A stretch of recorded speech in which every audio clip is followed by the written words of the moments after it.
Please subscribe to the channel so we can continue. Please, in the heart of post-World War II Europe, a wall stood as a symbol of division and tension, a concrete embodiment of the ideological chasm between East and West. It was in the year 1961 when the people of Berlin found themselves divided almost overnight by a wall that rose not only from the desperation of the Cold War era, but also from the realm of political maneuver. The Berlin Wall, over the span of 28 years, became the defining image of the Cold War, separating families, splitting a city, and representing the larger world conflict between democratic capitalism and communistic socialism. Guard towers punctuated the structure, with armed soldiers primed to prevent any defection attempts to the freedom of the West. Within this stark environment, individuals like Greta Klimt existed, a native East Berliner who paid the price of this geopolitical schism in the form of separation from her brother, Klaus, who had been on the western side of Berlin when the wall was erected. Their family, once living in a beautiful home in Mitte, was caught amidst the ever-tightening noose of the socialist regime. Greta, with resilience ingrained in her spirit, spent her youth witnessing the iron grip of the Socialist Unity Party over East Germany.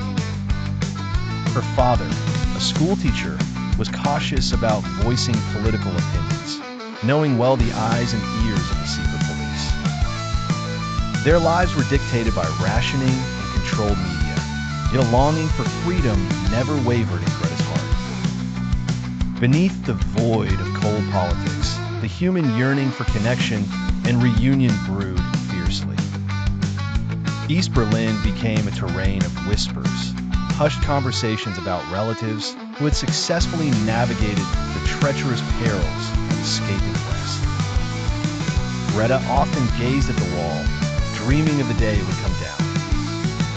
As the world transitioned into the late 1980s, the Soviet Union's grip weakened, setting off a ripple of change across Eastern Europe.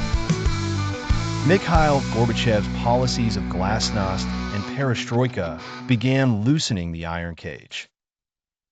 In East Berlin, tensions were simmering as protests erupted, demanding reform and freedom. The 9th of November, 1989 marked a pivotal page in the annals of history. Thousands of voices culminated into a chorus at the Berlin Wall, spurred by a mistaken announcement from the East German government regarding travel regulations. The mistake acted as the catalyst, unraveling the physical and ideological barrier that had long been a monolith of division. Greta, amidst the crowd that surged with hope, watched with disbelief as citizens began to chip away at the concrete barricade. With each fragment that tumbled down, emotional shackles started to loosen.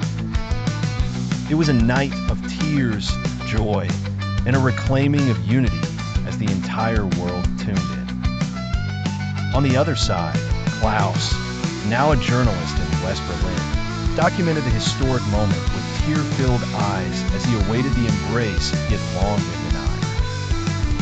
The sound of chisels, hammers, and cries formed a symphony of liberation. The fall of the Berlin Wall echoed beyond the city, signaling a milestone in the end of the Cold War. It marked the beginning of the reunification of Germany and the downfall of a divided Europe. Through Greta and Klaus's reunion in the once separated Berlin, the world witnessed the victory of human spirit and solidarity over years of division and censorship. It was not merely the fall of a wall, but a profound moment of transformation, a movement from darkness into light, from division into unity.